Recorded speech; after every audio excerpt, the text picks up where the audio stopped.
Hey everybody, welcome back to my channel. I actually am finally doing a video. I know I promised I would every Friday, but life gets really hectic between homework and work.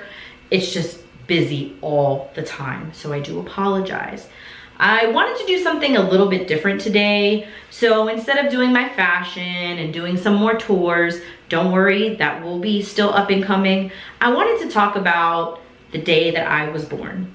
People always ask me about my disability, are curious about it. I know on my YouTube I actually discussed what I have, but I never really got to talk about, as I was forming, what really happened, what my parents went through.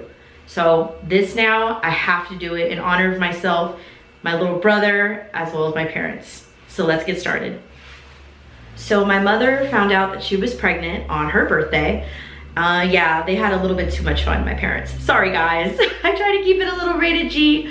So my mother found that out. She was ecstatic. I mean, she was young. She was only 20 years old. My dad was 22. It was their first, their first child. So it was really exciting. I was actually the third born out of my cousins on my dad's side.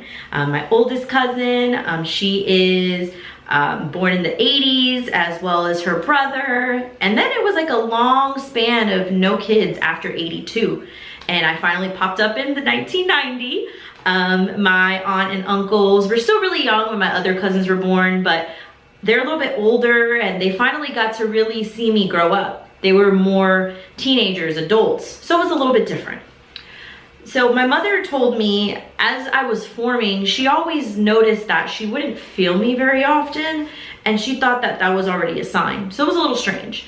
So she would always see her gynecologist. He would tell her the baby's fine, there's no issues, take your prenatal vitamins, just keep doing what you're doing, go to work, everything will be perfectly okay. And she still kept noticing she wouldn't feel me move around a lot. Eventually, August 23rd, 1990 came around. I have no idea about how long the labor was. Sorry guys, I don't get into those details. I just know a little bit about what happened. So what ended up happening was I came out.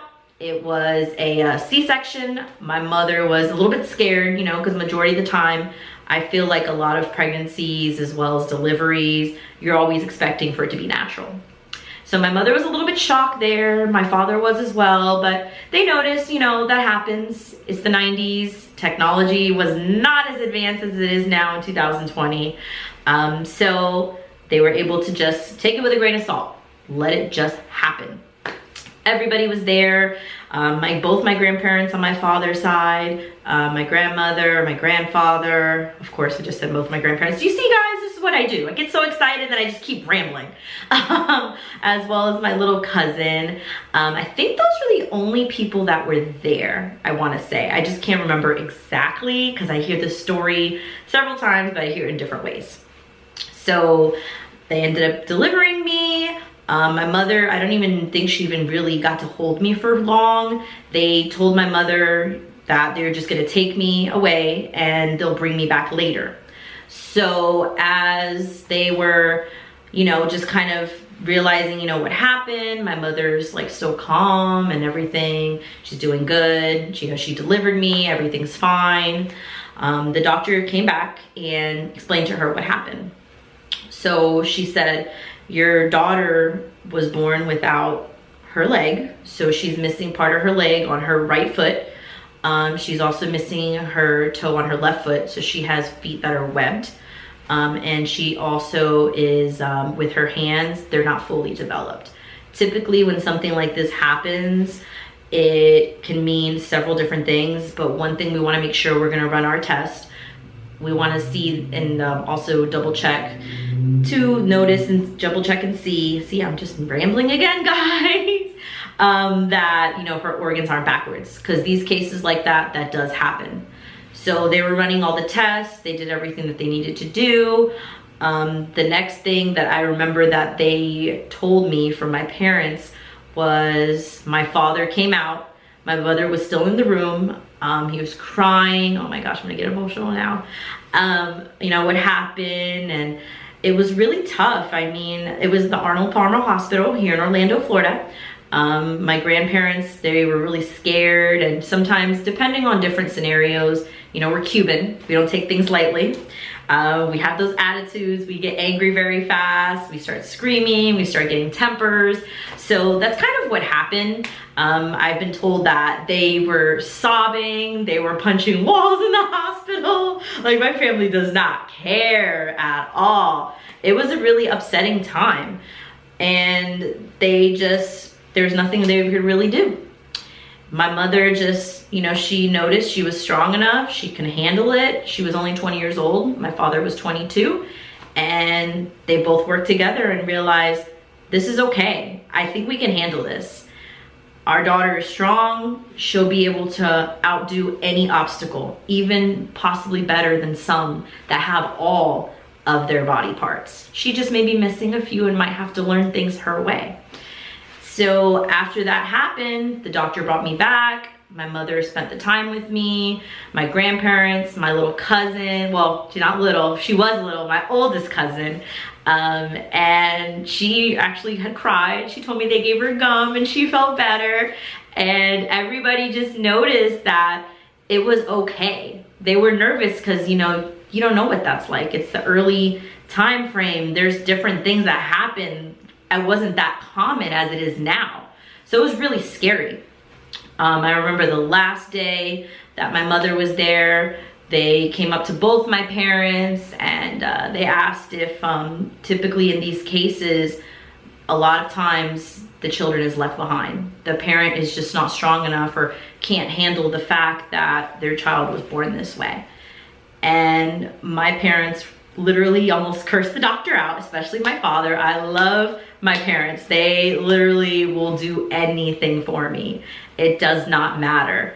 And they said, how can you ask that? My father told me that he actually almost wanted to punch the doctor. I was dying. I thought that was so funny.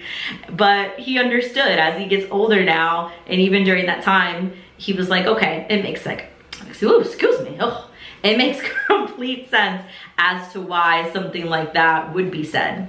It really does. And my mother said, of course, she's my daughter. Like, there's no way, I could never see myself leaving my child. I held her, you know, in my stomach for 9 months. How can you ask that? And of course, they took me home. They treated me just the way that any child should be treated. I was raised very well. I got everything I wanted. I went to very good schools. I traveled. I got good grades. I had walked. I learned how to drive, even though it took me a long time. Don't worry, that's gonna be one of the videos. I am gonna do a driving video and show you guys how I do that. So that took me a long time. And as well, I had my brother. I was able to hold a baby. I was able to learn how to eat, how to cut with a knife. That was difficult, but I figured it out. I learned how to write. Yes, my handwriting is not the best, but you know, I do what I can. And I graduated high school. I did absolutely everything that was told I could not do, and I did it.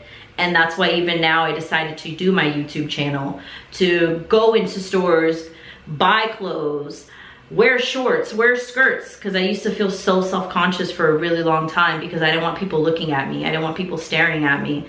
And I realized people look, people stare because they don't understand, or they're just being vindictive. And I'm the type of person where I like that. I like that challenge. I want to explain what happened the day I was born, what I have to go through, my daily struggles.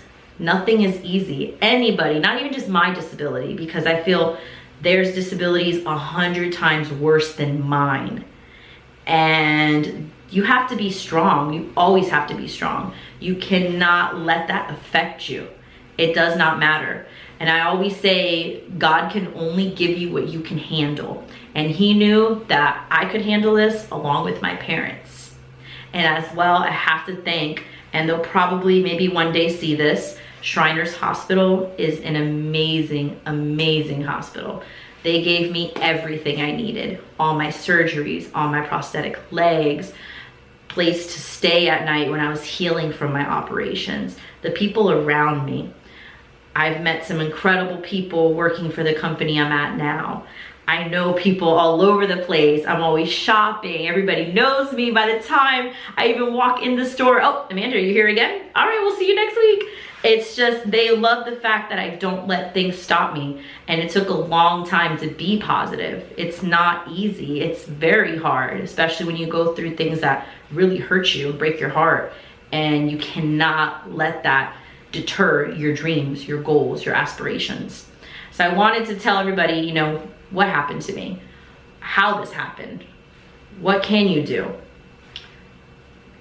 Ways that will always make you feel great about yourself, no matter the circumstance.